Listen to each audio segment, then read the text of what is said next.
pace car. Gonna hang a right. And we are underway.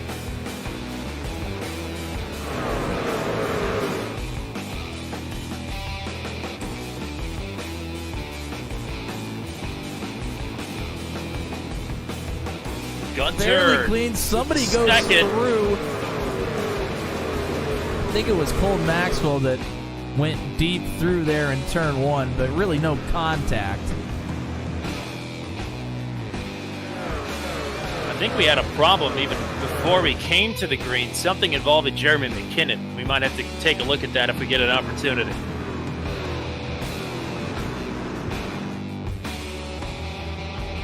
But John Kay, Brody Gunter, they were, way ahead of the field in practice in terms of times. They are trying to pull away from the rest of this pack here. Nathan Reynolds trying to join them. Yeah, and in qualifying, Gunter put in a pretty decent first lap and then had a problem on the second laps, but was putting in a good one. So not sure. He may have had more for John Kay there in the qualifying effort. So Nathan Reynolds snuck in there to the second spot, but now sits in third. Oh, there was just a gigantic stack up in front of him. I am not sure who it started with. It's very strange. Somebody just kind of stopped in the middle of the track and 3 or 4 people tried to check up, and McKinnon was one of them. And that's absolutely correct. Brody Gunter may have been in it for the rookie championship at the end of the season, but he has not been here since week 3. It's now week 12. Gunter's won a championship of his own and is now blinking. He's gone. Yeah, he is certainly not here. Reynolds is slowed down a little bit and moved to the right side of the track just in case the 01 reappears. I think he's gone. Where have we seen this before? Right here. Yeah. Right here at Watkins Glen was the last time this happened. And it was driver number 10 last time. This time it's driver number 01. He has not appeared. Yeah, I think he is absolutely gone. I can't even begin to tell you how much that sucks. Less than half a lap to go for John Kay. He's won a lot of races this season. This is maybe the one he's wanted to win the most. What's in the wall behind him? Gosh. As the rest of the field tries to put themselves together, John Kay out of turn number 8 is finally going to pick up the win at the Glen. Where's the boot? Where's victory lane? John Kay will be the one to tell you here.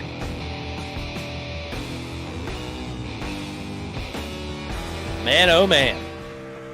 Oh, he's got the wheel off. He's taking the wheel off the steering wheel. He's burning the house down. Blue 42 said hike. It is about time to get back to racing. After some lefts and some rights last week, it is high banked and concrete 1 mile action here tonight. The action is back at the Monster Mile for 145 scheduled laps here tonight. But Miles the Monster may reach out and grab these drivers throughout tonight's event for round number unlucky 13 for somebody, I'm sure, in the 6th season of Venom Truck Series competition. And all 145 scheduled miles of tonight's race will be right here on the home for the Venom Truck Series, Turn 200. Howdy, folks. It's your second string fullback, Tommy Cook here, and your special teams coordinator, Matt Williamson, along for the ride here in just a little bit. We welcome you in to the coverage here tonight of the Venom Truck Series. Dover, one of my personal favorite tracks. Venom Truck Series has been here 3 times previously before tonight.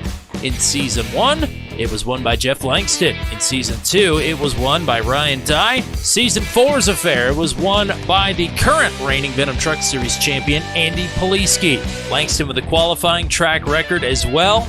As you look over some of the other stats there, one stat that everybody is looking at heading into tonight is the point standings. Technically a statistic, I think. I don't know. Not a great segue. But nevertheless, your reigning Venom Truck Series champion has fallen a little bit more after Watkins Glen. These 3 finished in exactly this order. John Kay, now the points leader by 6 points. Nathan Reynolds finished second to him.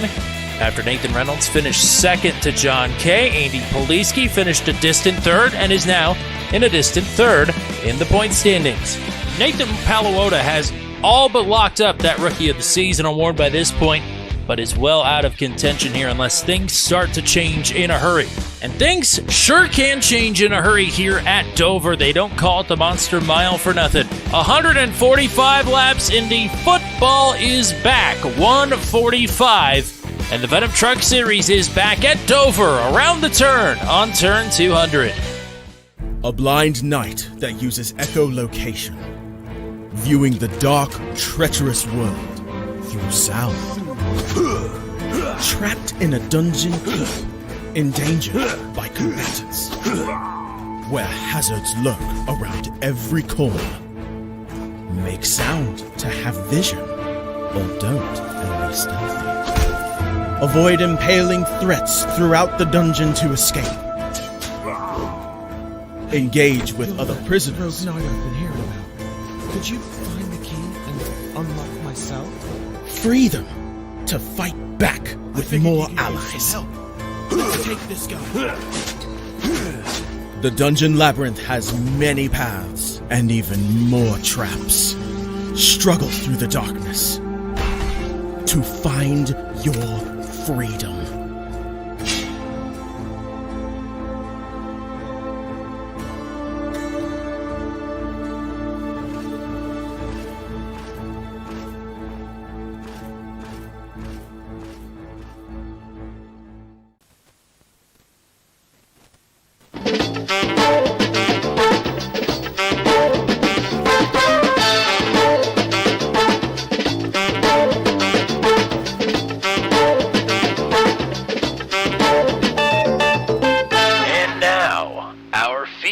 Presentation.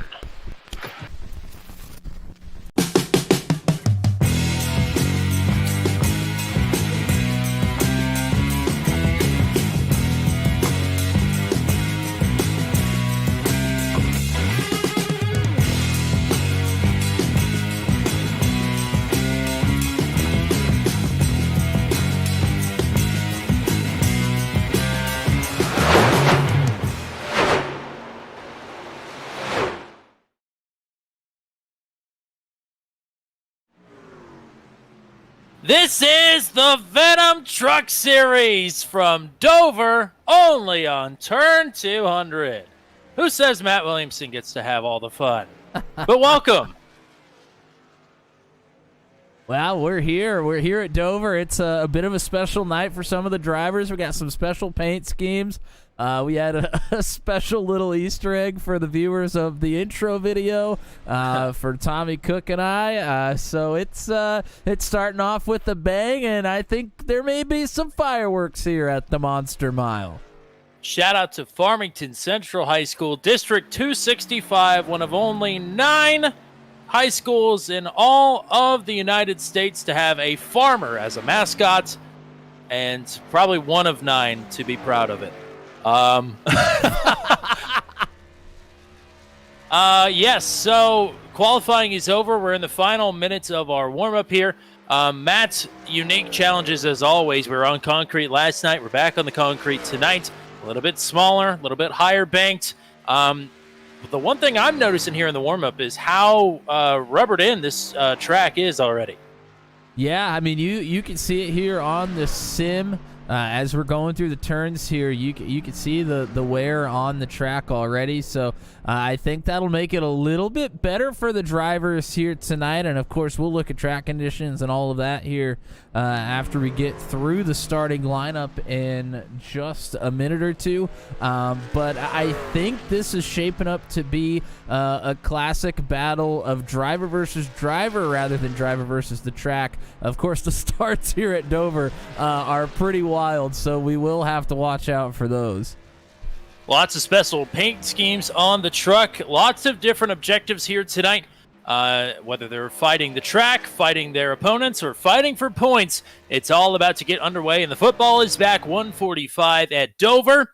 And with his 21st career pole, his 5th of the season, Nathan Reynolds second in the points, leads the field to green. No surprise who is starting to his outside. It's his teammate, John Kay, the current points leader. The driver that was going to mix it up with these two at Watkins Glen before his internet said, nah, is Brody Gunter. He will start on the inside of the second row, looking for redemption. And what a qualifying effort to his outside. Kevin Sargent, his best start of the season. Rodney Matney on a bit of a skid right now, 10th in the points, starting P5 tonight. Michael Dean will line up to his outside. Preach Luke Peterson doing his thing right now on the starting grid on the inside of the fourth row, with Garrett Rainey, podium finisher last night in Truck 200 competition, to his outside. Will Salamone, a fourth place finisher last week at Watkins Glen, will start in the ninth position. Steve Roman lines up to his outside. Jeremy McKinnon and Paul Ellison on row number 6. Paul Sargent and Cole Maxwell on row 7. Pascal Samard and two-time series champ Ryan Dye on the 8th row. Eric Breeding, Jan Van Leer on row number 9, and Andy Poliski, TJ Bartell, quickest in practice, 20th on the starting grid.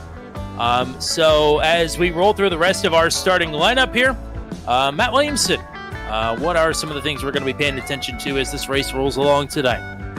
Well, taking a look at the track conditions, like we mentioned, 106 degrees on the track temperature, so pretty warm, especially for concrete here around the mile, pretty high banked track here in Dover, Delaware. We are looking at 145 laps here tonight. The fuel window is about 100 laps, so we're looking at a one-stopper, and as long as we don't have any ill-timed cautions or anything like that, the drivers are likely looking to just split this thing in half, but of course, something usually puts a wrench in that sort of a plan. 3 extra sets of tires and 0 fast repairs, as always. Who says there are going to be cautions tonight? No way. Never happened before. Alabama gang teammates lead the field to green here on football night. We are green on the gridiron at Dover.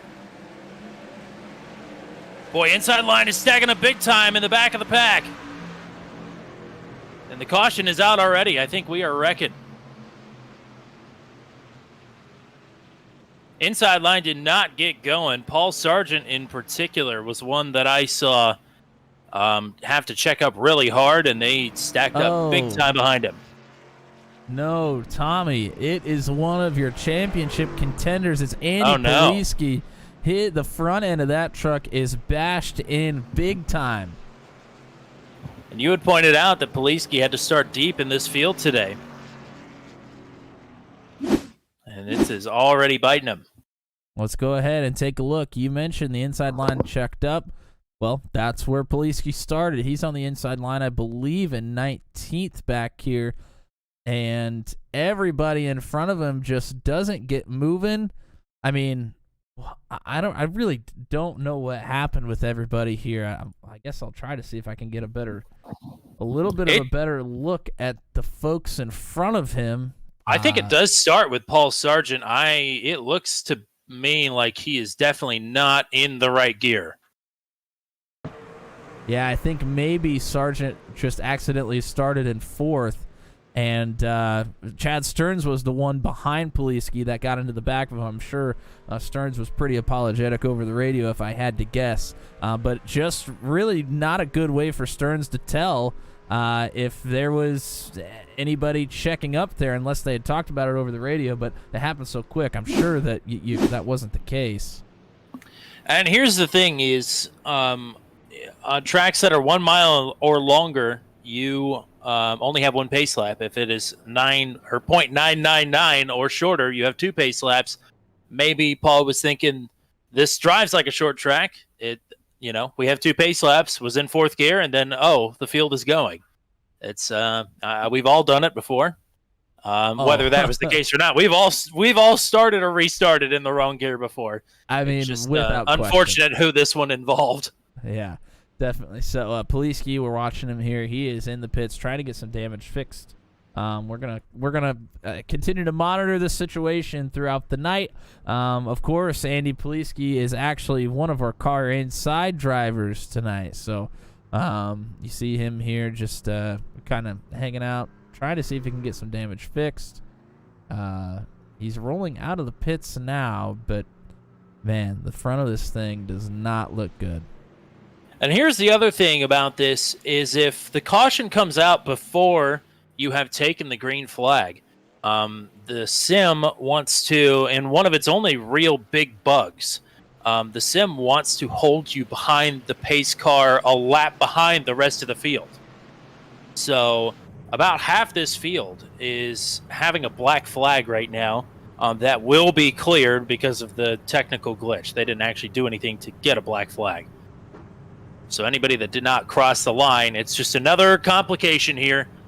And my guess is that the sim is telling everybody to start single file, and they're going to re-rank it themselves here manually and double up for this restart. So a confusing and chaotic start to this race. It's the Monster Mile for a reason. It's already wreaking havoc here. It certainly is. It does give us a little bit of a chance to check out some of the paint schemes that we have here tonight. Special for the football is back 145. Up there in the front row, you see John Kay on the outside. He's got the Go Blue Michigan colors there on the left, and then the Detroit Lions there on the right. We'll continue to look at some throughout the night as we are going back green here. Black flags for most of the field. They are all now cleared. We are good to, I would say resume, but just zoom. We're zooming at Dover, Bristol. Oh my gosh. Now this has got me all out of sorts here as John Kay is trying to mount the offensive for the lead, but here comes Brody Gunter right back to it. Exactly where he left off last week at Watkins Glen mid-race. Yeah, Brody Gunter right there. Also, Rodney Matney is right here as well. So Kevin Sargent, after starting fourth, has dropped back to the sixth position, I believe. As the top three nose to tail, Matney trying to get on it here as well.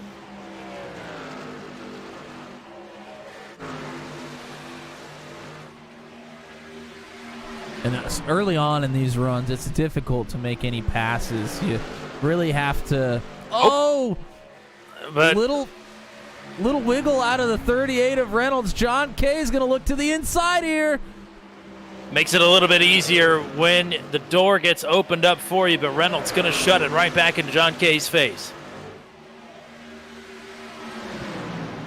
Yeah, your only real hope is that somebody kind of makes a mistake and gives you the inside line early on. Otherwise, if you try to go to the outside, like if John Kay were to try to make a pass on the outside, number one, probably couldn't make the pass. But number two, he has two trucks right behind him that will gladly fill that hole underneath.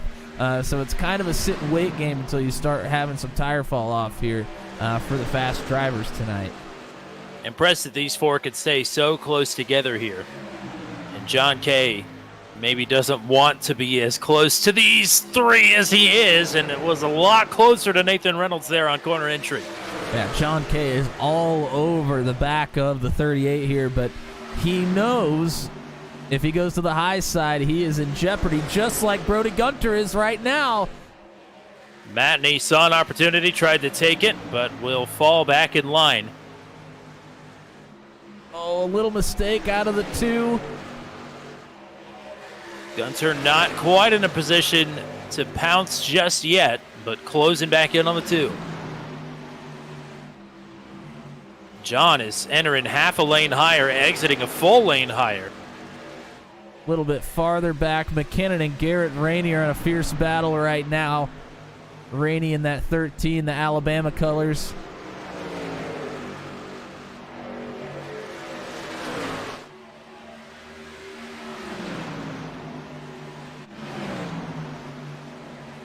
We'll continue to watch this battle. This is going to be for the 8th position.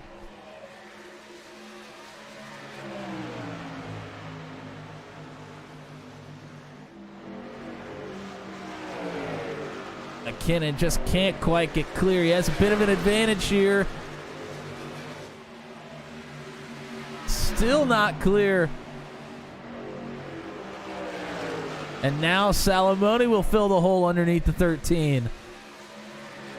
The 12 clear, 99 looking to the inside, not quite there.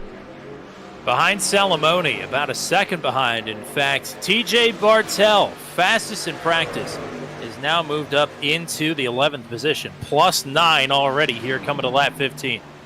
Yeah, he was very fast in practice. He must have made a couple of mistakes in the qualifying effort, just couldn't quite get it done. But, yeah, you're right. He has moved forward very quickly here as Steve Roman is looking to get around Paul Ellison behind them as well. So Ellison moves back to 13th, Roman up to 12th. And Paul Ellison is running a Jacksonville State paint scheme here tonight, and I have to throw him a little shade because I am a Belmont grad, and Belmont and Jacksonville State were in the same conference for quite a long time, or at least while I was in school. So we had some heated rivalries on the basketball court with Jacksonville State back in the day. Brody Gunter fading from the top two here, and to make matters worse, he started blinking about a lap ago. So hoping the 01 can hang on with stable internet and hang on to a podium spot. As a little bit behind them, Kevin Sargent is under fire, I believe, from Luke Peterson. This is to move up to the 6th spot for Preach.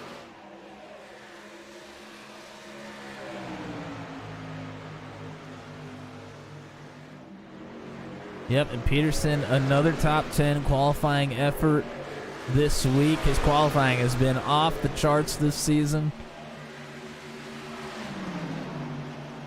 Yeah, if it weren't for Nathan Reynolds having 5 poles, I would say Luke has the best average starting spot this season. Slide job from Salamone. Will going to get it done on Rainey. Door is open for Preach in front of them, but not going to take it this time.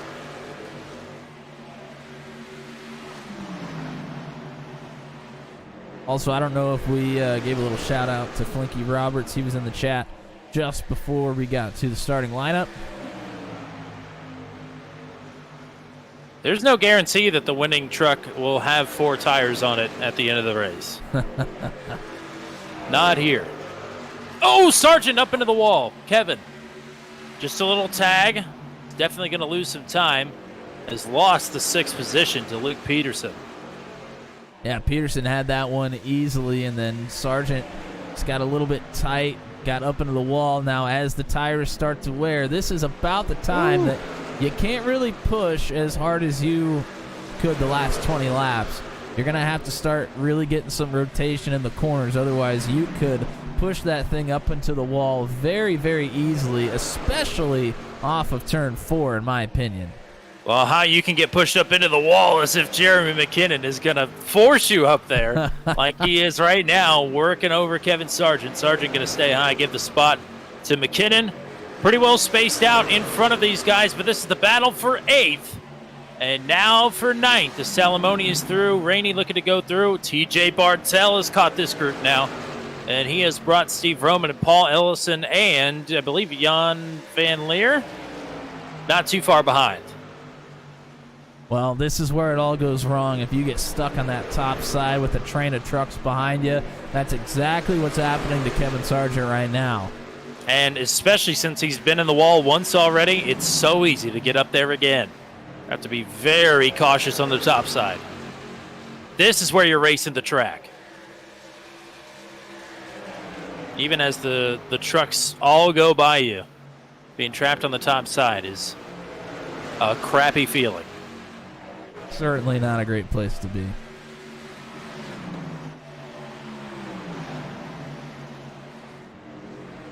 So Kevin Sargent falls outside of the top 10.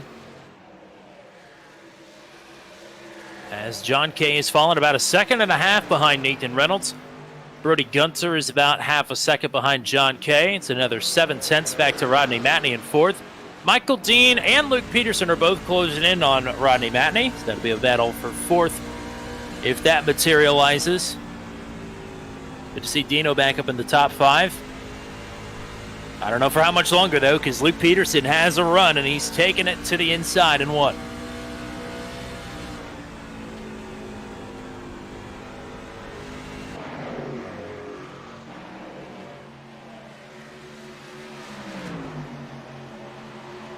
And you're going to see a couple of different Virginia Tech football paint schemes here this week. Luke Peterson is one of them in the 89, just made the pass on Dean.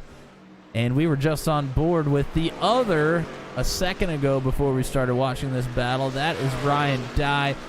He sits back at 14th right now.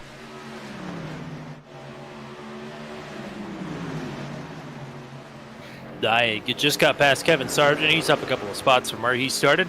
Dye, of course, a winner here in Season 2, I believe.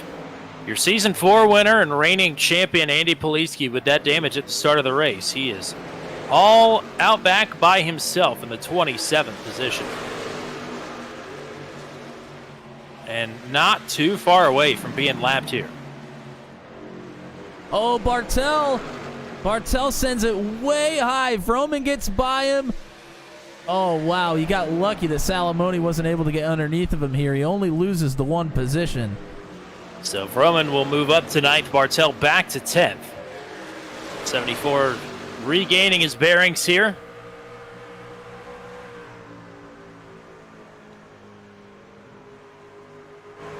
We'll continue to look at some of these paint schemes throughout the night. Currently looking at Steve Vroman, the Steelers. Black and yellow colors supporting. Oh, Garrett Rainey just got out of shape, out of 2, opens the door for Vroman to sneak underneath.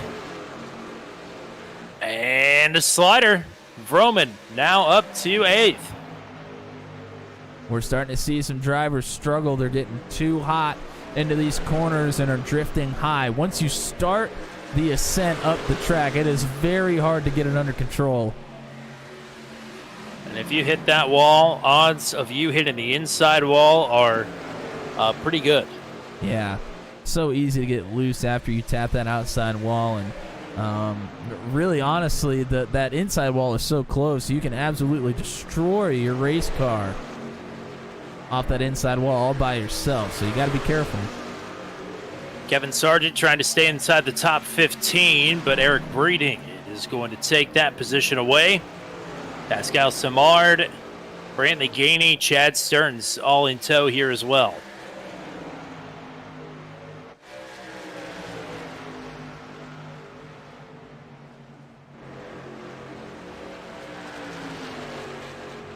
Two and a half second lead for Nathan Reynolds. He's led every lap thus far after grabbing his pole for the 6th time this season, or the 5th time this season. We're 3 wide here. Gainey still trying to hang on. Stearns is underneath. Oh, Gainey on the wall. 3 wide hardly ever works here. Yeah, 3 wide is almost a death wish. So now Stearns, he's going to try to get it back together. He had to roll out of it. He's in the 05 Indianapolis Colts. Behind him, it's the Green Bay Packers 53 and Kyle Zittel. He's going to make a move to the inside here, as will Gainey to try to get around Sargent.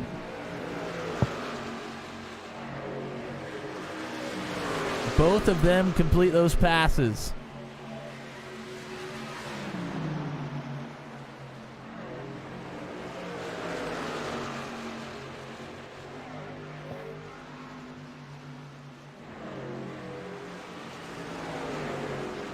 Nathan Reynolds lapping Andy Poliski.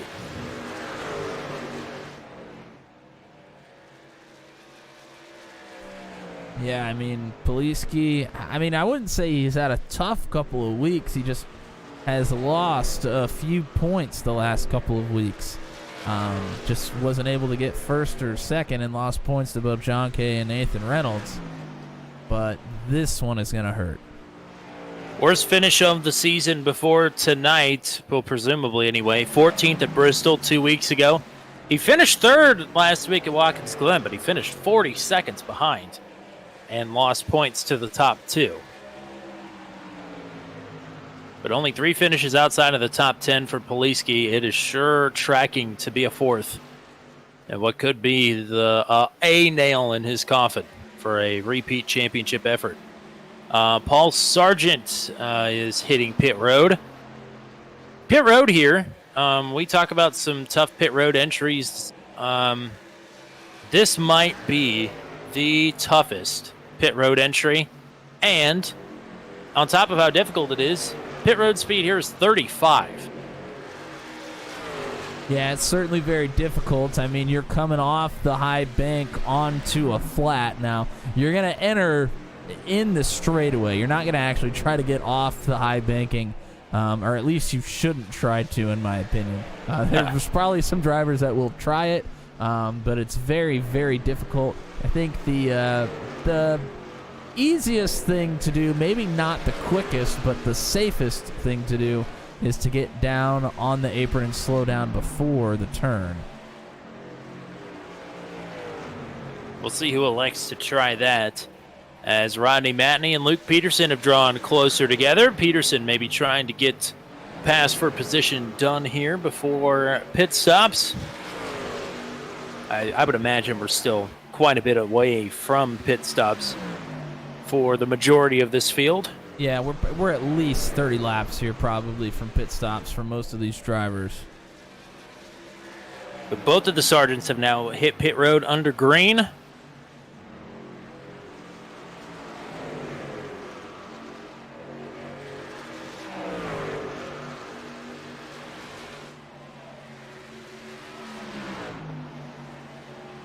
It's 3.2 seconds for Nathan Reynolds out front. John Kay in second. Brody Gunter in third. Matney and Peterson battling for fourth. Michael Dean right now in the sixth position. Jeremy McKinnon and Steve Roman nose to tail in seventh and eighth. Garrett Rainey in ninth. TJ Bartell is up the track.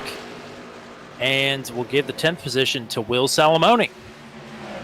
Bartell struggled a little bit here in the middle of the run. He's been up the track a couple of times. Peterson now gets that pass made on Matney, so Peterson up to fourth. Matney will cross over, though. Clip the apron, up the track. Oh! Tight operating quarters here. We're not done yet. Great control on the top side there for Peterson to hang on to that. Not just to keep it out of the wall, but to keep the position. Jeremy Carter is pitting from the 23rd position. He had just gone a lap down.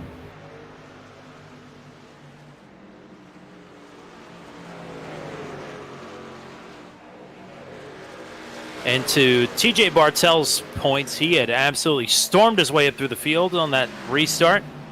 So you can imagine that is probably where a lot of this strain is being put on the tires.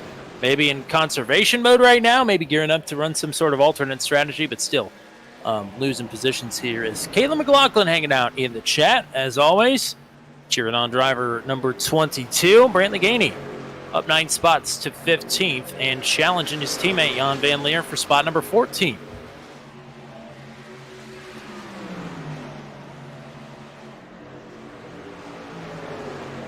Meanwhile, for just inside the top 10, you mentioned Bartell, but now Salamone is looking to get around Garrett Rainey. He just hasn't been quite able to put a run together here.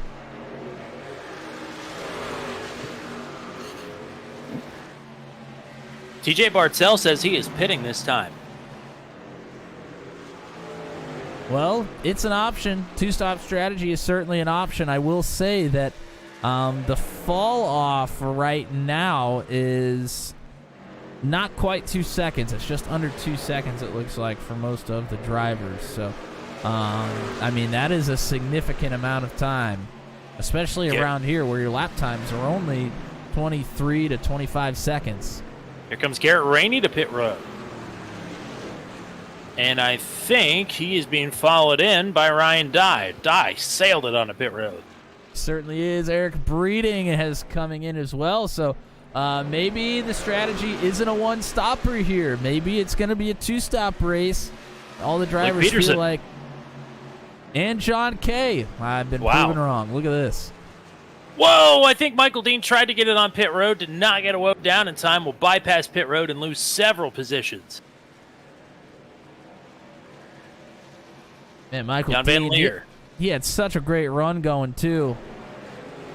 Brody Gunter pitting this time. So, yeah, I think two-stop strategy you're not going to go 95 laps on the final set of tires, surely. Not here at Dover, at least. No, not at all. I mean, if they were going to do a one-stopper, they were going to split it in half. This is certainly a play for the two-stop strategy.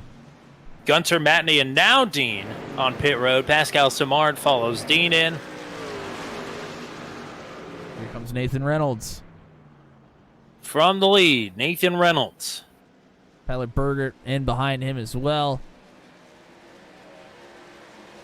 So this leaves out, shocker, Jeremy McKinnon, Steve Roman, Will Salamone, and Paul Ellison.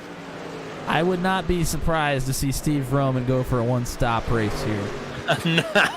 No, not even a little bit. We'll have to see how he's feeling. This is like optimal Steve Roman alternate strategy race right here, because fuel really isn't an issue at all. It's just, do you want to stretch the tires an extra 20 laps but only come in one time? The trolley problem for Steve Roman as always. Roman gonna pass McKinnon, who just got boxed in. Yeah, Salamone's... That's not Roman. Sorry, that was Paul Sargent on fresher tires. Roman is already passed, though. Sargent a lap down, but McKinnon still does get passed by Salamone and now Ellison as well. All sorts of different speeds through the field here. Brantley Gainey's going to come out in the middle of this mess.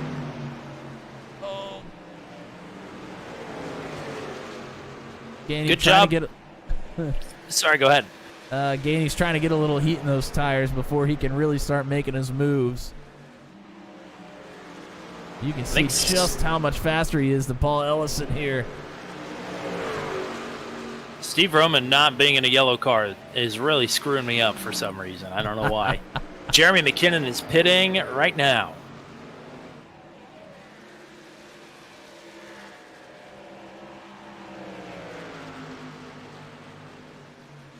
The field has done a pretty good job of not getting any black flags on pit road entry. McKinnon was close, but no flags for him.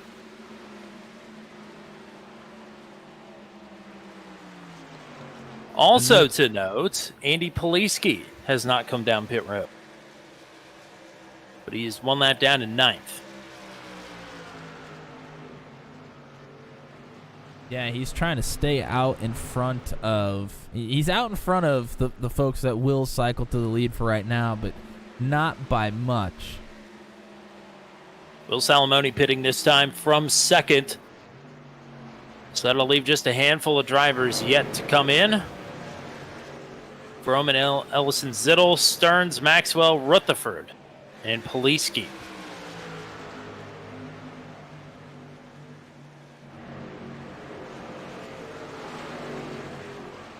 And Andy Poliski going to let John Kay go on by.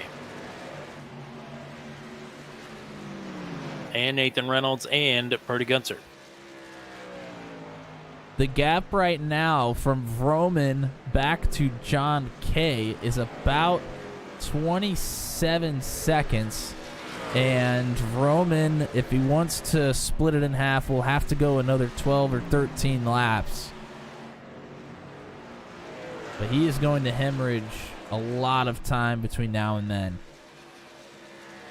But we'll pick most of that time back up by being on fresher tires later in this run.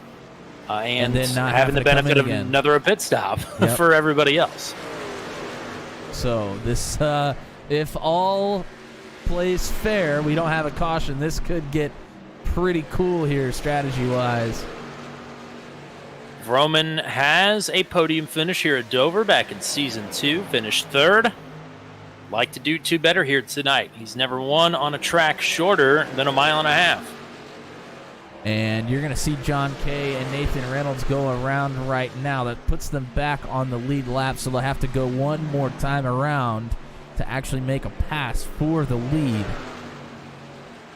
I would imagine they're going to make up half a lap on Vroman before he comes to pit. They'll make another lap on him altogether once he actually does come down.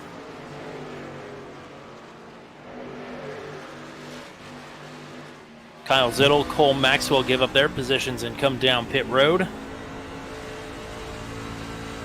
So top 4 and Andy Poliski have yet to hit pit road under this pit cycle. We're going to go Car Inside here with Nathan Reynolds, of course. He is the owner of the YouTube channel Car Inside. You can go to his channel for qualifying breakdown videos and all together how you can get faster here in iRacing, especially in the trucks.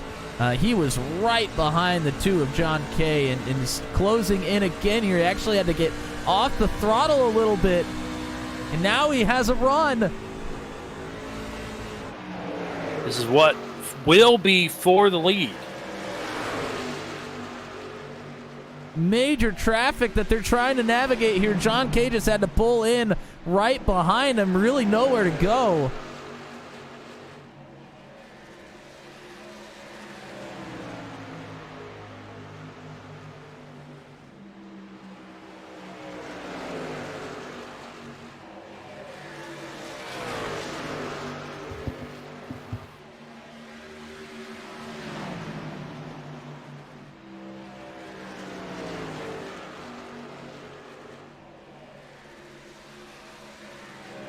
Reynolds just, we're still watching his camera. He just gave a little laugh here. I'm sure John Kay said something to pop the man that just took over what will be the lead.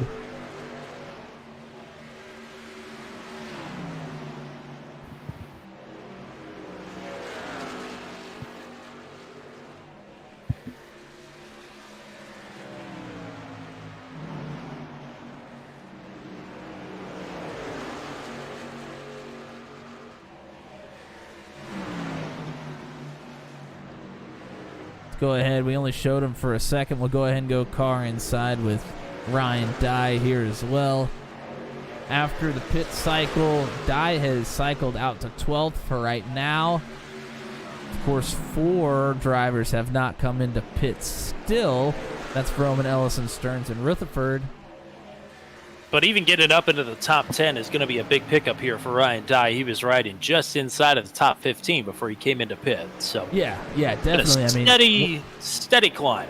For sure. I mean, when those guys come into pit, I mean, he's going to cycle up to 8th for at least a little bit until one of them may be able to pass him on fresh tires. So yeah, definitely a huge gain for Dye here. Whoa, 3 wide! Splitting lap traffic. It was actually splitting Vroman, Bartel, and whoever was behind Bartel, Kyle Zittel. Man, they almost made a mess of it.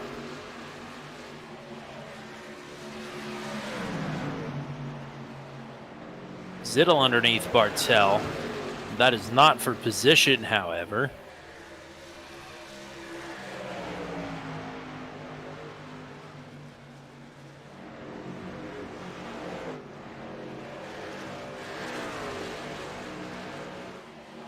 Andy Poliski, I think he just got up into the wall. The call over the radio from Jan Van Leer was asking if he had blown the right front tire on it, and Andy said no. It's just hard to control. Which, wow, with that amount of front-end damage, you can understand that. Yeah, definitely. We were just watching Ryan Dye now. Excuse me, this is Rodney Matney. Rodney Matney gets around Garrett Rainey. That's to get into the top 10. And we are just a lap or 2 away from pit stops from the 4 drivers that have not come in yet, probably. You would think so anyway. Nathan Reynolds has gotten within 10 seconds of Steve Roman now. Here's Chad Stearns from 3rd. So you are right on the nose. Yep, looks like Ellison's pulling in this time as well. Vroman's going to go another lap and will likely come in next time around. I would hope for his sake. Anything beyond that, this is just self-punishment.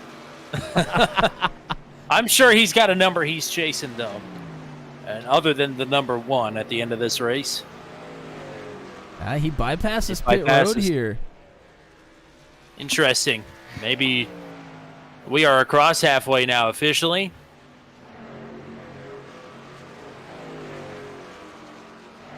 again, in theory, he can go another 25-ish laps, 20 to 25, but you don't want to do that to yourself. No, I mean, that's not really what you want to do here. But it is Steve Roman. It is. And here he goes. Here he goes again. You are right. He is Steve Roman. He is Superman. I mean, he may be just trying to go a few extra laps here to make this last stint a little bit shorter. And what he may do is he may just run it out until Nathan Reynolds catches him, and then he may go in. He may be hoping that a caution comes out here. I think that's probably likely.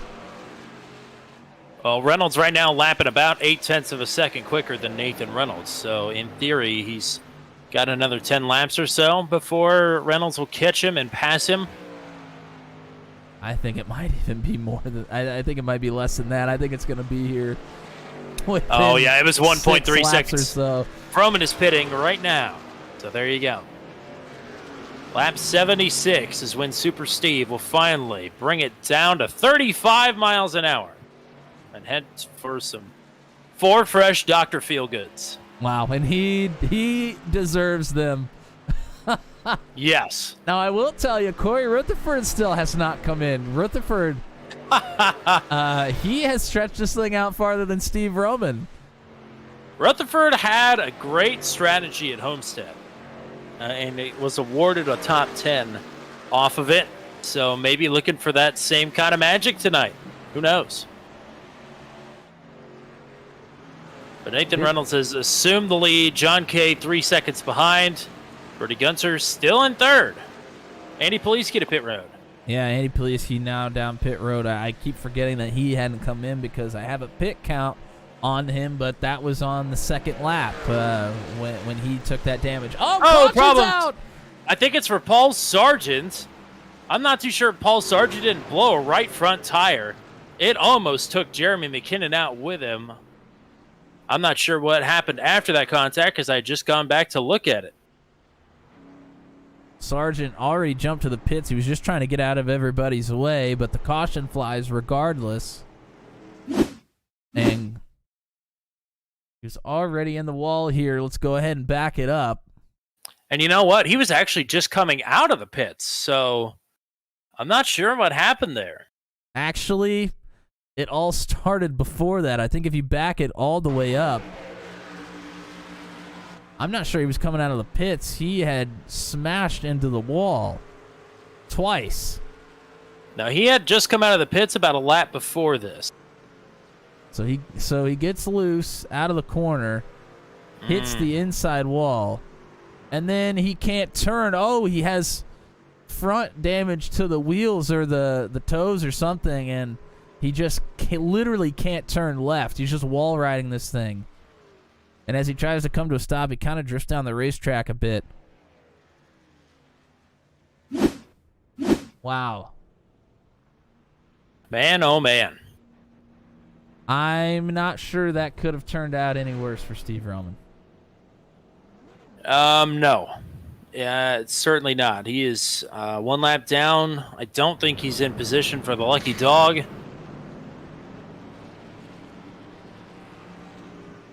It's another strat. Whether it was going to be a good one or a bad one, no, because we have not got to see it play out.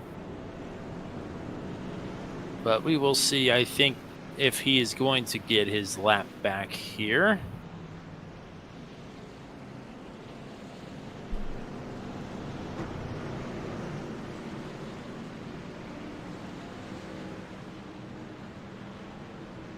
Here comes Salamone, McKinnon, Gainey, and Michael Dean down pit road.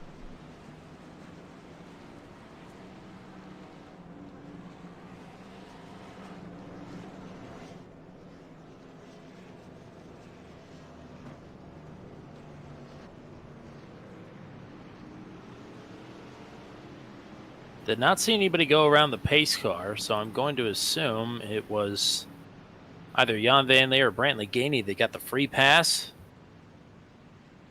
Maxwell, Vroman, Carter, Bergert, Simard. Nope, Maxwell, Vroman, Carter, and Bergert will be in position for a free pass And that's the only bit of good news for Steve Roman out of this is that he's already got the fresh tires, but he'll have to start at the tail of this field, but still in the lead lap. Man, oh man. Yeah. Just when we Does thought not that feel strategy good. might play out, the untimeliest of cautions. Brody Gunter, I believe, beat John Kay out of pit road. And do you know who that strategy benefited the most? Corey Rutherford. Corey Rutherford. It did not benefit Luke Peterson, to be clear. But Corey Rutherford, I couldn't tell you where he was before this green flag pit cycle. I don't think we had mentioned his name all night. And now he's in the top 5. Well, I will tell you he's up 20 spots. He started 25th. Yes, so massive play here by Corey. And Vroman is now kicking himself. Why didn't I stay out just a couple more laps? I could have also been in the same position, except actually one position further up. Man, that sucks. That sucks for sure. TJ Bartell going to be a big beneficiary of this as well. He is now on row number 3. Was flirting with being inside the top 10. He is now right about where he was pacing in the middle of this race, up around the top 5. But it's Reynolds and Kay out front. I was mistaken. Kay must have beat Gunter off of pit road because Gunter's restarting 3rd underneath of Luke Peterson. Come to the restart zone. Lap number 83 going up on the board this time. Green flag is back in the air. Great restart for Reynolds.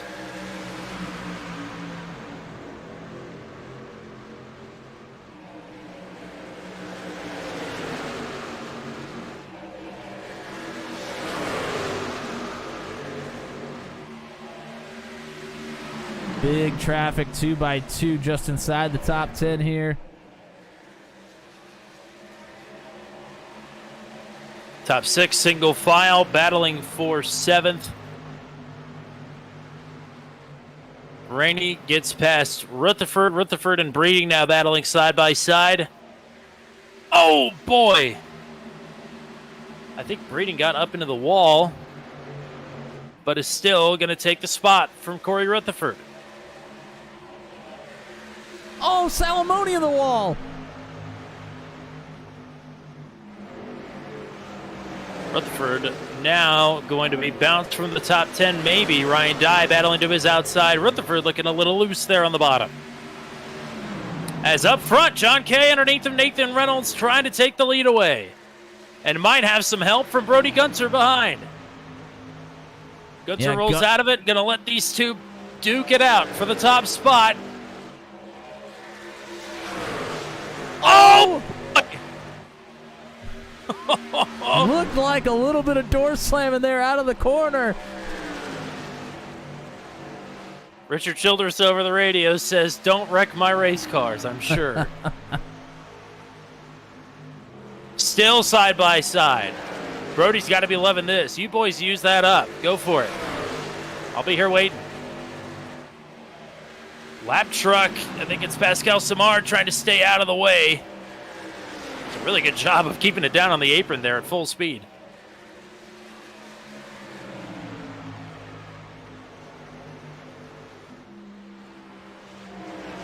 How about Brody Gunter up to 2nd, trying to close in on Nathan Reynolds.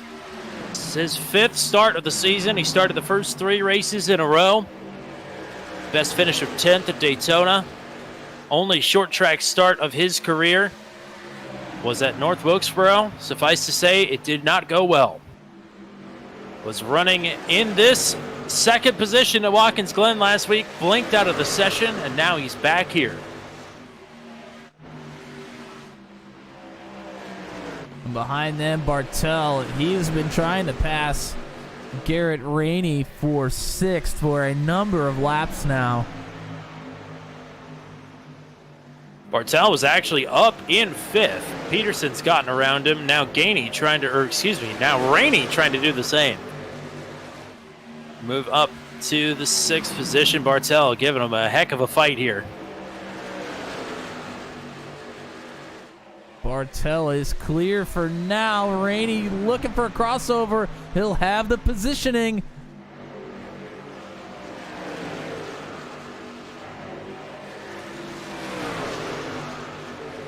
Not quite able to do it. Bartel fights him off, stays here in 6th. Oh, up front, Gunter had a run, but clipped the apron out of 4, lost about a truck length. Trying to close back in. John Kay is pulled right back up into this battle as well. These 3 are well clear of Rodney Matney in 4th.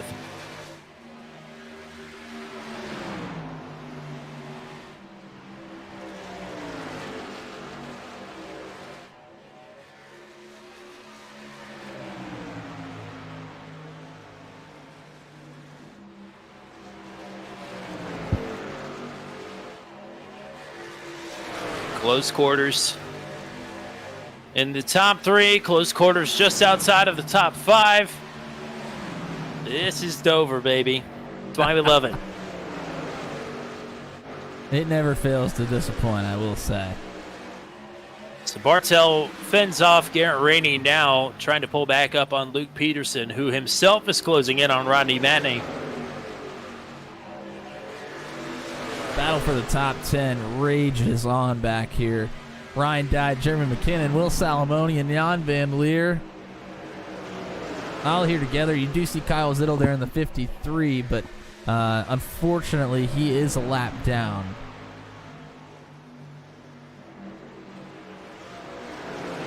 Also a lap down, about to be lapped for a second time, Andy Poliski. With the misfortunes of a couple of different drivers, has moved up to 25th, but 25th is, even compared to 27th, not really that good. So he stays high. There go the top 3 through.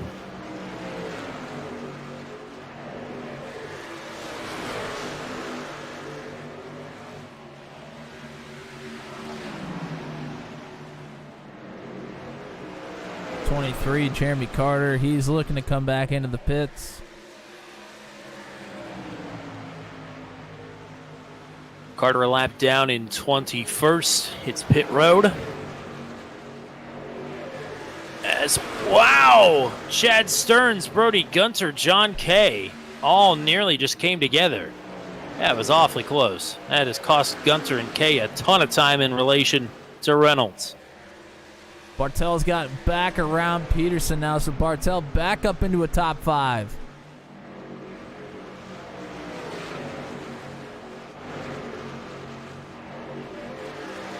Salamone has passed Jeremy McKinnon to move up into the top 10.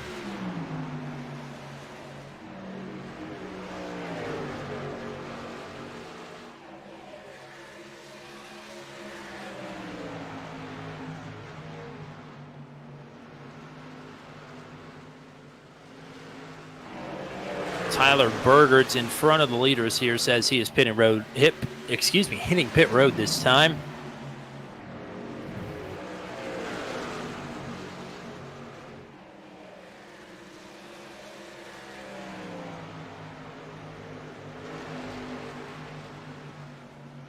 Oh, Eric Breeding, he's starting to fall through the field a little bit. Dye, Salamone, Jeremy McKinnon have all gotten around him here at just the last few laps. Not quite sure what happened. He looks to be struggling pretty greatly here, though. I mean, if you push too hard for a couple of laps, it's going to come to bite you in the back half of these runs.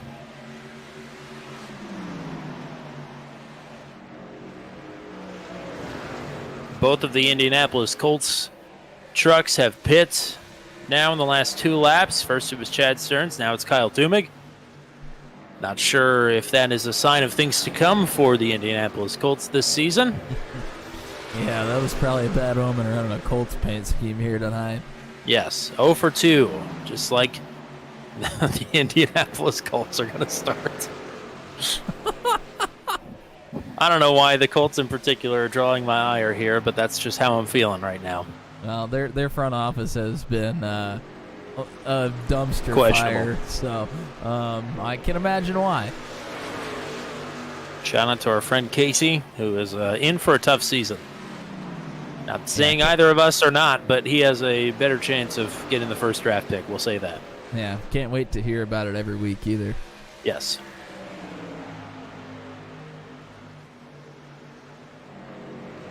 One driver that's not in for a tough week is Nathan Reynolds. He's pulled out to nearly a second advantage here. Yeah, I mean, it was close to begin with. It's spread out a little bit here. Gunter also about a half a second in front of John Kay.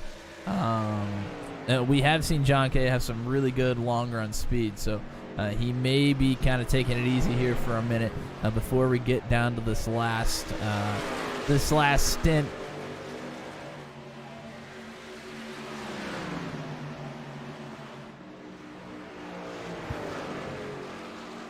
And I would assume pretty much everybody's just going to take it to the end here.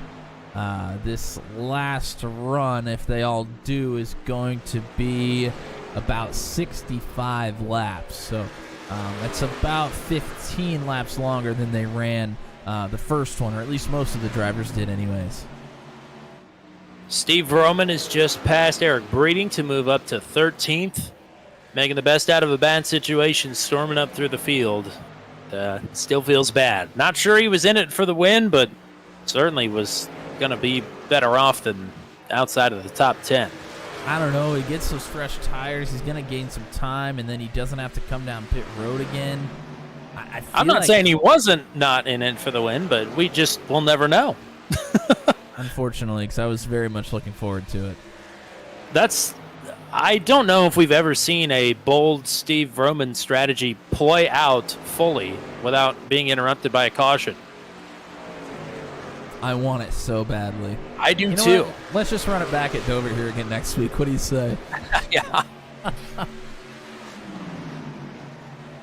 going to watch Steve Roman pit stop practice on some designated day of the week and see what kind of strategies he can pull out of a hat.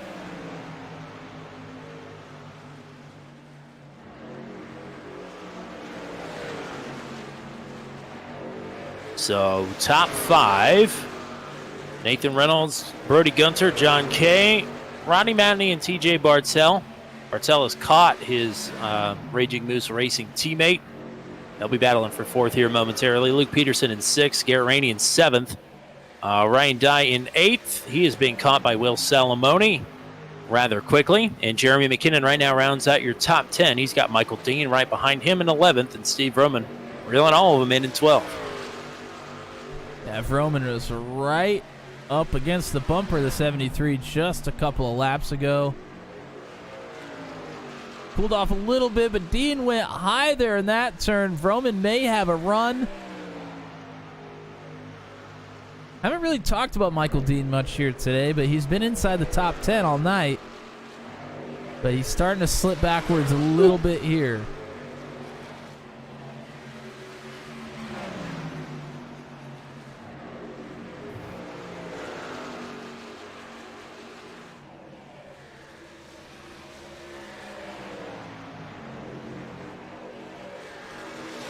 Lap time starting to fall off for Brody Gunter.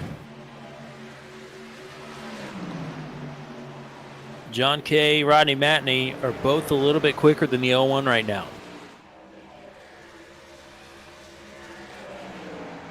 And Bartel is right behind Matney, so I would imagine his lap times are pretty close too.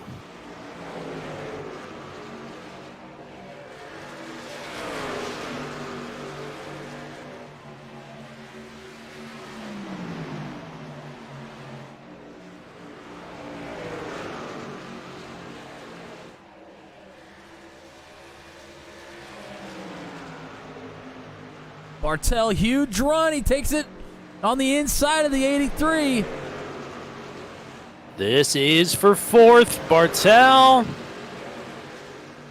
I tell you what, I think he is going to be closing in on another podium. Man, I don't know what it is. Sorry, go ahead.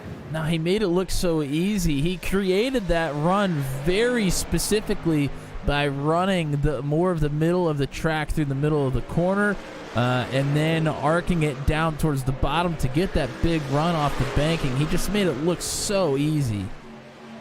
I don't know what it is about these oddball ovals, but TJ Bartel is always one to watch. To be honest, a poor qualifying run is what is ultimately going to do him in tonight. Even if he can track himself up to the podium, he was fastest in practice by a decent chunk. And is showing that speed now.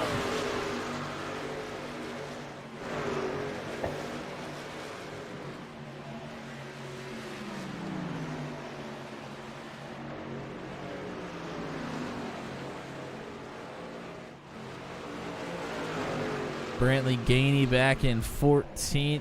He is right behind Jan Van Leer.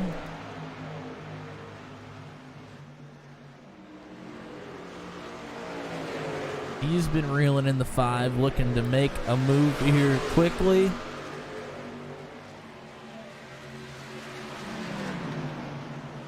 Oh! John Kay, I think, just got awfully close to getting up in the wall. Had to roll out of it big time.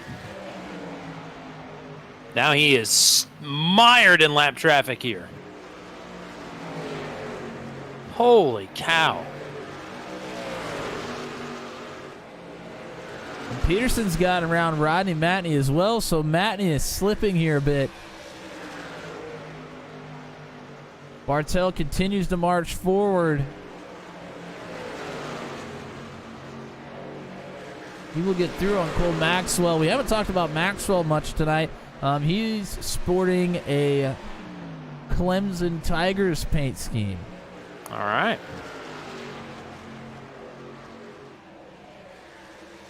All of our drivers have done a great job of putting some together here on a bit of a shorter notice than normal.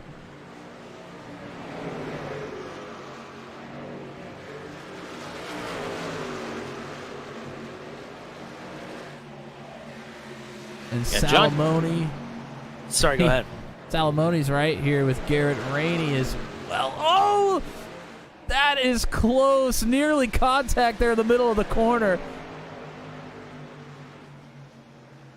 And Ryan Dye is getting checked up by the 3. He's going to have to make his way around. He was right behind Salamone until this battle happened.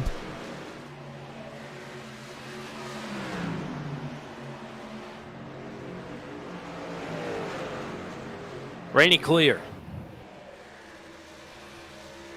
So Rainey told us last night after the Truck 200 race where he finished 3rd, said first of all he surprised himself a little bit on the concrete, but also that he was in the hospital on Sunday battling heat exhaustion, which I'm sure all of us are in one stage or another. And myself included. But also included in that, in a similar situation is John Kay, who also doesn't have air conditioning right now in his house. Love to hear it. So sorry, John. But it's great that Garrett has recovered and is putting together back-to-back pretty solid runs here on the concrete the last 2 nights. Yeah, he's been putting in the work. He had some strategy play go his way last night, and then he did a heck of a job to stay on the podium. Kept up with 2 extremely fast drivers there for a long, long time. Just kind of faded there towards the end of the race a little bit. But yeah, another top 10 here tonight. He's definitely putting them together on the concrete right now. He's probably hoping Bristol is up next week.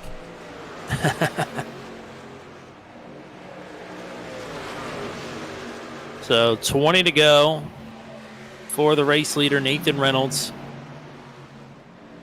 He is 3.5 seconds clear on Brody Gunter. Gunter is over a second and a half clear of John Kay, and slowly but surely TJ Bartel has reeled in John Kay. They've got a lap truck between them. Jeremy says he is going to take the top side here in 3 and 4, give the bottom to Bartel, and now there is nobody standing in between Bartel and Kay. We talked about Brantley Gainey just a few laps ago. He got around Jan Van Leer and Jeremy McKinnon here in about 5 laps. So he is on the march forward right now, up to 12th now. Not too far behind Steve Roman either.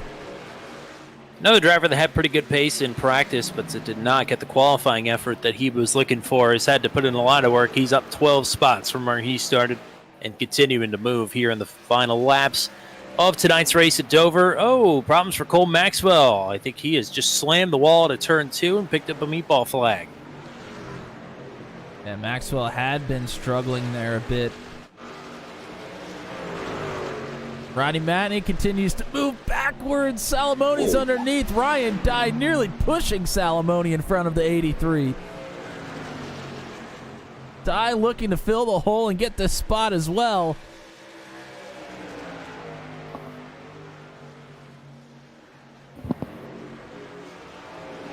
Dye wiggle up the track. It's so hard to keep these trucks on the bottom here at Dover, especially this deep in a run. Dye gonna make it work. Definitely so easy to drift up the track, especially when you have a truck up there in front of you. Oh, and we missed a pass Bartel. here. He just got past John Kay. He's gotten around John Kay and is already putting time on him. John Kay struggling very heavily right now. He has Luke Peterson right behind him. I was gonna say half a second now closer than that. Peterson. This has championship implications. Would you believe it? Mega. So Kay fading.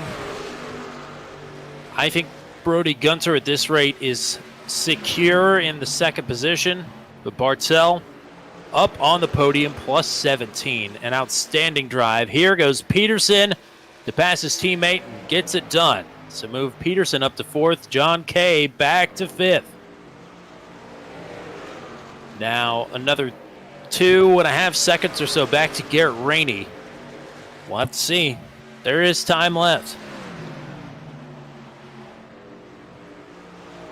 But time is running out for Gunter to try and catch up to Nathan Reynolds, and not seeing anything that would indicate that that is in the cards. But it's the Monster Mile. Anything can happen. Absolutely. We've already seen it a couple of times here tonight. But, man, Nathan Reynolds, he has been on a mission. We haven't really showed him a whole lot because there's been great action. Oh, Ryan Dye, he gets through on Salamoni. Salamoni drifted way up the racetrack. So move Dye up to 7th. I want to give the man his due here in front. We're going to put Nathan Reynolds in the car and side cam here for just a minute.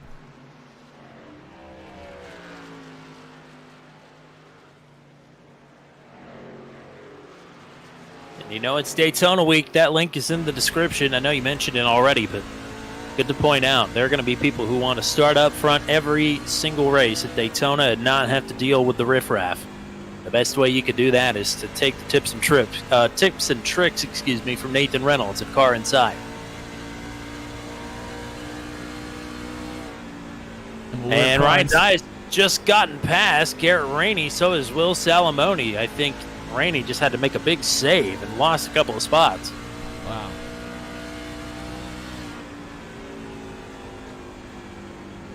Reynolds is using the middle of the racetrack.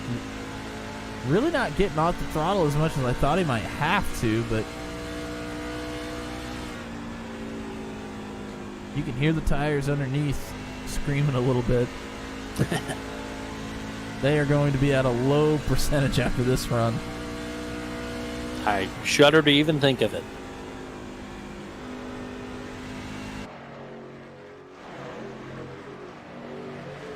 Matney continues to move backwards here. Vroman working underneath. Gainey right behind Vroman as well.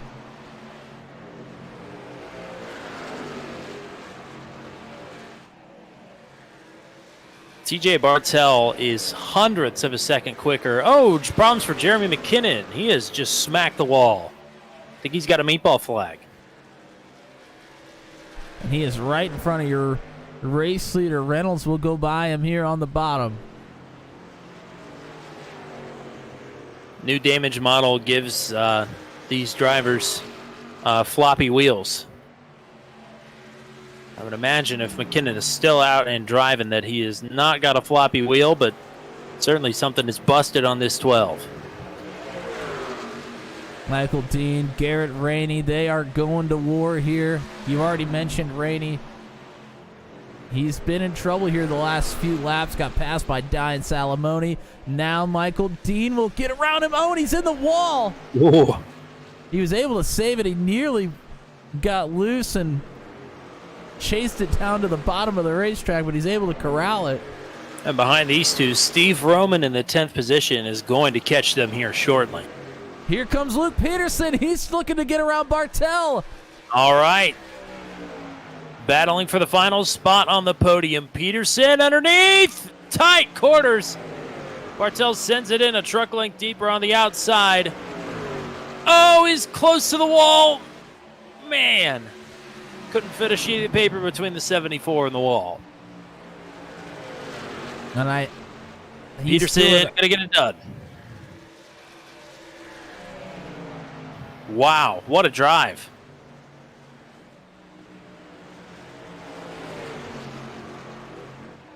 Now, they've both also been catching Brody Gunter, but I don't think at a fast enough pace. They're about a second and a half behind now. No, I think it's all but over for the top two spots. We'll have to see if Bartel can come back with something here. Still a phenomenal drive through the field tonight for TJ Bartel. But Peterson's been on it all night tonight. Just outside or inside of the top 5 and now up onto the podium positions for the first time when the entire field is cycled out. Problems for John Kay. Into the wall, meatball flag. Kevin Sargent, Rodney Matney, I think it was a 3-truck tango. And he's bringing it down pit road. Oh, my goodness. Oh, he doesn't get into pit road. He's... Oh, wow. Oh, wow. Nathan Reynolds. Oh, my.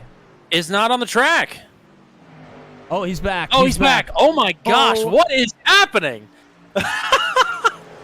Oh, my gosh. There's a demon playing with the iRacing server right now. I mean, this is the final lap, and he took the white flag, and he nearly blinked out of the race. Unbelievable. Well, out of turn number 4, things have all been coming up Nathan Reynolds tonight, and he will take the checkered flag. He survives here tonight on the Monster Mile to pick up another win on the season. It's his 4th. Brody Gunter, first career podium in his 5th career start, and Luke Peterson, 2nd career podium for him, 1st of the season. Wow, what just happened? Wow, that was a crazy last few laps. And that's what happens when you get so much wear on these tires. John Kay, 15th place. Huge implications. Unbelievable. Andy Poliski going to finish 9 laps down as Reynolds celebrates away.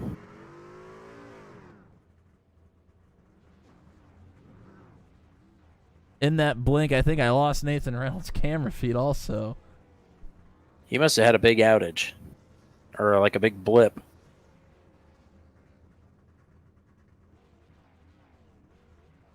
Going back to try and find what happened to John Kay, and I don't ever see him hitting the wall. He might have just blown out the right front tire. That is a thing that can happen.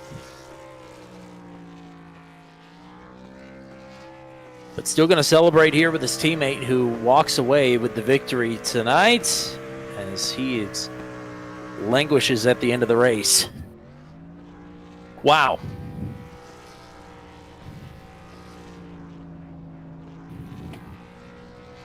It's career win number 16, 4th on the season. It is his 4th career victory on a track that is 1.25 miles or shorter. After finishing 2nd here in Season 1 and 2 and leading the most laps, it's finally Nathan Reynolds' night to claim victory here at Dover. The rest of your finishing order here is Brody Gunter in the second position. Best finish before tonight was 10th at Daytona. Luke Peterson then will round out your podium. This is his second career podium, his first of the season. TJ Bartell will take home another top 5 after the late pass there from Peterson moves him back to the 4th position. It's his 5th top 5 of the season. How about Ryan Dye up into 5th in the closing laps? That is his first top 5 of the season. Can you believe it? Wow, that is hard to believe. Michael Dean in 6th, Steve Roman in 7th, Will Salamone 8th, Brandon Gainey up into the top 10 at the end of it, 9th, Garrett Rainey in 10th, Jan Van Leer 11th, Corey Rutherford in 12th, Eric Breeding 13th, Paul Ellison, the last truck on the lead lap in 14th, John Kay, 1 lap down in 15th, Rodney Matney as well, 1 lap down in 16th. That is a tough finish for those two to swallow.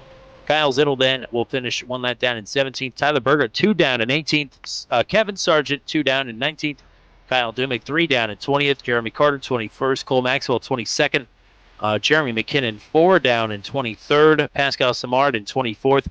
Andy Poliski actually will not finish this race.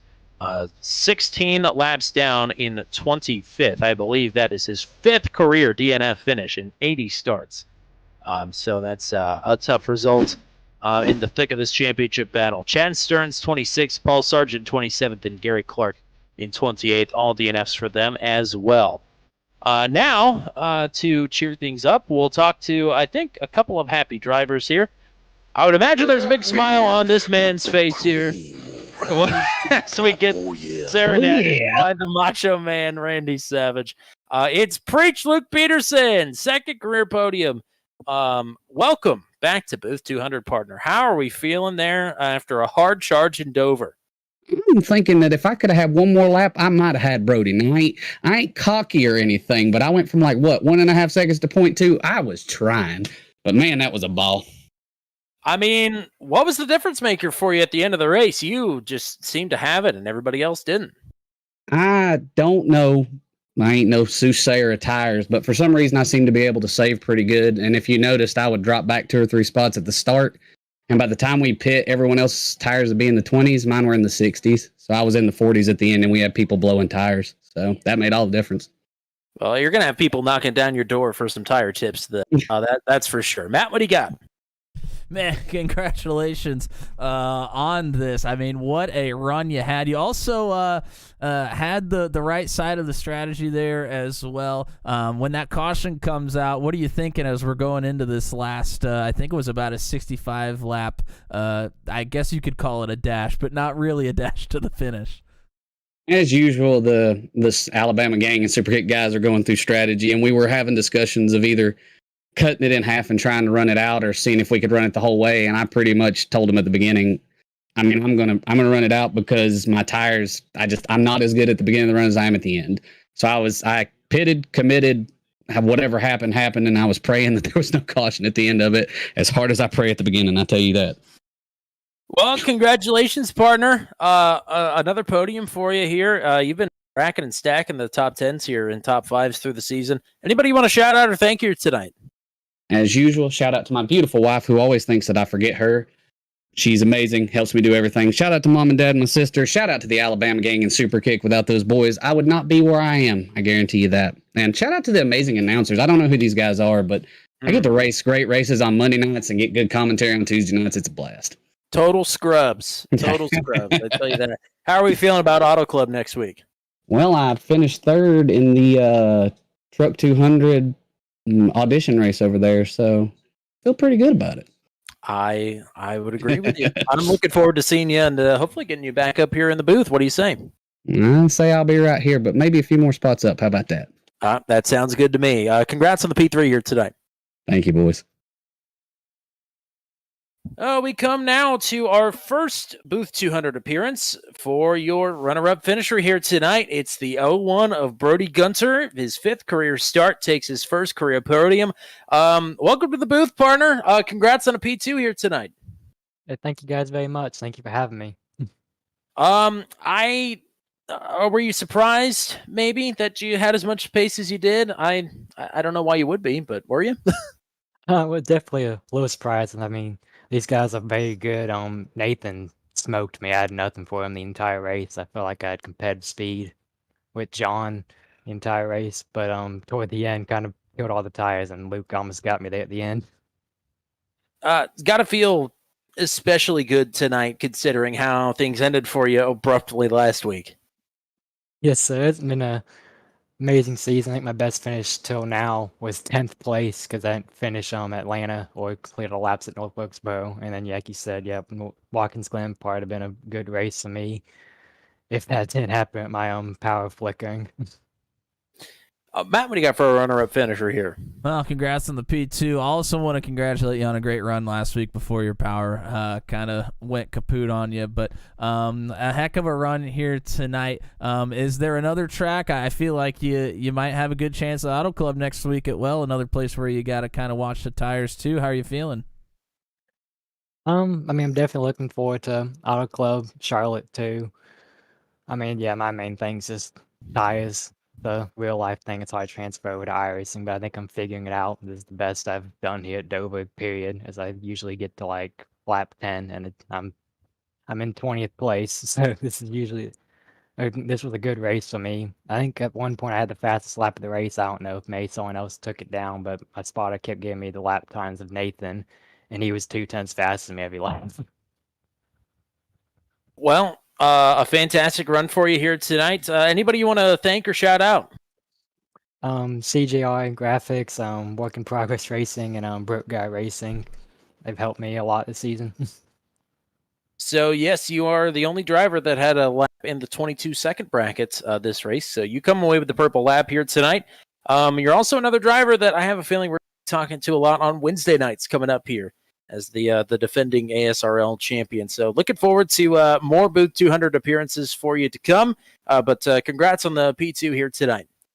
Thank you, guys. And now time for your race winner. It is one and only Intimidator back on top, Nathan Reynolds. Welcome back to the booth. An absolute spanking here tonight at Dover. Yeah, it's crunch time, boys. It's time for a championship. It's that time of year where you got to throw the gas to it, and if she squirts, then somebody's going to have to clean it up. All righty. Well, what was the secret to success here tonight? Just not overdriving. It was very cold, and it was very easy to drive. Dover. I was talking to the guys before the race started, and I said that this is probably one of the easiest tracks to drive that chews up tires. And it's very deceiving. You can really send it, and then before you know it, after about 20-25 laps, it'll just eat them off, and you have no center speed through the corner, and then it kills your exits. So you really have to be very disciplined, and at the same time you have to attack the track and drive it hard, and there's a fine line on how to do that, and I've kind of figured out a line here where most people like to call it a diamond, but really it's kind of like a double apex in 1 and 2, and then 3 and 4 it's a later entry with a really late apex. Almost drive 3 and 4 as you would Auto Club, as weird as that's going to sound, but it's kind of the way you do it. Well, good that you're taking notes for Auto Club already. That'll be next week. But Matt, talk to him. What you got? Hey, man, congrats on the P1.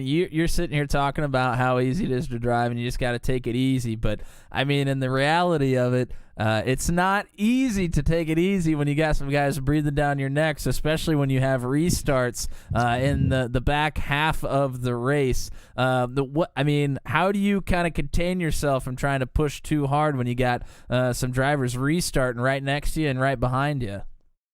It's hard, especially with John behind you. I'm not too familiar with Brody, but he hung tough tonight and ran a really good race. John, I know how he is, and he's always tough to beat. And that's probably the hardest, honestly, that's probably the hardest thing for me is I have a set pace in my mind that I come in here and I'm like, okay, my lap time should be around this, 10 laps later, okay, it should be around this, and so on. And when you have somebody pushing you like John was, knowing that I don't want to get in dirty air and we're battling for a championship, hey, I'm not going to let him lead a lap here. We're not playing teammate anymore. it's hard to find that fine line between pushing and saving and trying to stay out front. I think we done a pretty good job managing it there. We had a good enough gap there at the end. Did I disappear on you guys' Yes. stream? Yes. Yeah, I was gone for a whole lap. The daylights out of us. I disappeared for a whole lap, and I could hear them talking. Oh no, he's gone, and I'm thinking, I'm here. I can see everybody thinking, dear God, no, please don't do that. But yeah, but yeah, to answer your question, it is tough. You have to. It takes a very unique discipline, especially at a place like this. And you sort of mentioned it there, but my final question was going to be, you got to be feeling a lot better about the championship. Early problems for Andy, late problems for John. Neither of them finish on the lead lap, and you take the win. Yeah, I am. I've made it very difficult on myself. I've made my fair share of mistakes, and I've been kicking myself and cost myself about 45 to 54 points. I've figured it up to a T between Michigan and Homestead, and know what could be, but nonetheless, these guys, they're not going to back down. John's going to be tough to beat each and every week, and we still got to go do our thing and not lose focus, because he's going to be right there, and he's going to be hard to beat. And if we make another mistake like we did at those two races, then he's going to be ready to pounce, and he will take advantage of it. Shout outs for you here tonight. You're on the top step once again. Of course, my wife, everything she does for us, watching the boys, so I'm able to come in here and do this. It's not easy keeping them out of here. My oldest one is getting to where he absolutely loves NASCAR, and he wants to be in here driving, and used to be watching, and now he wants to jump up in my lap. So thanks to her for keeping that under wraps. Of course, Nitro Racing setups. You guys, Milwaukee Mile, first time at least that I can remember. So head over to Nitro if you want to run the open stuff and get the best thing out there. Then, of course, RJ is kind of beating a dead horse, but silly season's on us, and things are only going to get crazier. So follow RJ at NASCAR Report over on Instagram and on Twitter, and he'll be there to break the news as soon as it happens. And, of course, Alabama gang, and big time shout out to Luke. Couldn't be happier for him to get a podium. I know the work that he's put in, been trying to work with him some this week to get him a good finish, and someone else as well. I'll not say any names, but someone else who's very special to me that put a lot of effort towards them this week, and they're happy to see they got a really good result too. So overall, really good night. For sure. Leaps and bounds season for Luke Peterson. Glad to see him up on the podium here tonight. And again, a whooping on the field here tonight. Big strides in the points battle. Congrats on the big win here tonight, and rest up. You deserve it after it sounds like an interesting weekend for you. And hopefully we'll see you back either on Monday at Daytona or to next Tuesday at Auto Club. Yeah, hopefully we'll be there Monday and make it more than 15 laps. And that's saying something for Daytona. You know how that is. Yeah, easier said than done. Congrats on the win, partner. Thank you, guys. You guys have a good week. And I will say that I got a message from Andy Poliski asking if he could come up in the booth, and I told him to hop in the waiting room. So if we're feeling like it, we can pull him up here as well. Absolutely. We're going to bring up Andy Poliski then. Not the way you wanted your night to go, but happy to get you up here in the booth. Yeah, unfortunately, no, it's not. Bad qualifying kind of put me in a bad position to begin with. I haven't been really good qualifying these last couple weeks, so I got some work to do there to figure out what I'm doing wrong and get better at that, so I don't have this happen no more. And this stretch of races to close out the season, you got a bit of a hole to dig out of, but Auto Club, Talladega, Charlotte, is that a stretch you're looking forward to? Absolutely. Auto Club I won before. I run really well there. I feel like I'm really good there. Talladega, any restrictor plate track, I've always run up front. So I'm going to be aggressive. Going for the wins. That's about all I can do is go for the wins and hope for the best. And hopefully it's close by the time we go to Charlotte and we can make it a good championship battle. Well, it's I guess it's not been that long. We did talk to you after Watkins Glen last week, but anything else you want to say to the people out in Turn 200 land? Thank you guys in the booth. I was watching a little bit back there at the end, listening to you guys announce. You guys do a great job week in and week out. So like I said, absolutely love watching you guys back. I'm looking forward to watching the rest of this race back, seeing how the battles went, it looked fairly entertaining from where I was sitting at some points. Unfortunately, I went in the middle of it. It's a good track for me. I just never have any luck here. So, Nope, certainly not. Enjoy getting to talk to you. Hopefully, it'll be again next week under better circumstances. But appreciate the time as always. Yep, absolutely, guys. Have a good week, and we'll see you all next week. So there you go. Oh, man. Well, Andy's trying to beat the heat. So am I. I'm going to make this quick. Matt, you got anything you want to say to the people out there before we pack up shop here tonight?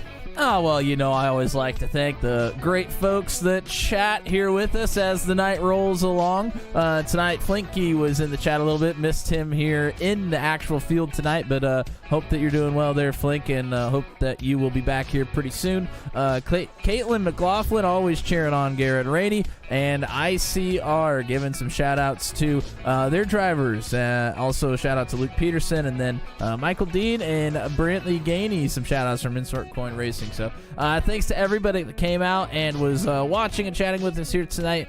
You certainly had a lot of action to watch. Hope that you enjoyed it, and there's plenty more coming up, not only this week on Turn 200, but next week in the Venom Truck Series as well. Absolutely. Next 4 streams that we got for you tomorrow night. It is the Daredevil Series, and they are at Atlanta 2022. Oh, boy. Then it is Dirt Night in America on Thursday. The Maximum Velocity Racing League at Knoxville with, announced today, a heat race format. Ooh. Oh, yeah, baby. Oh, yeah. 50 laps for a feature at Knoxville and some qualifying races to boot. Thursday night is going to be absolutely nutso.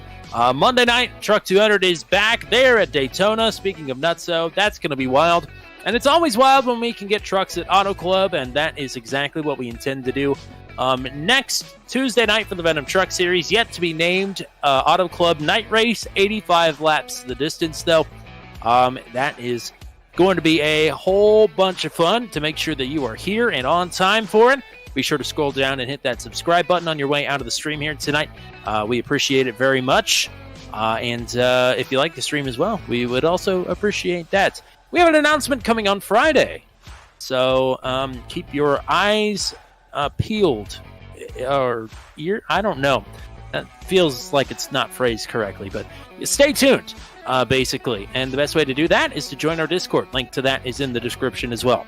That's all we got for you. Until we meet again, for everybody with the Venom Truck Series, for the GOAT, Mr. Matt Williamson, I'm Tommy Cook. We are saying so long from the Monster Mile, where Nathan Reynolds takes his 16th career Venom Truck Series victory and takes the points lead.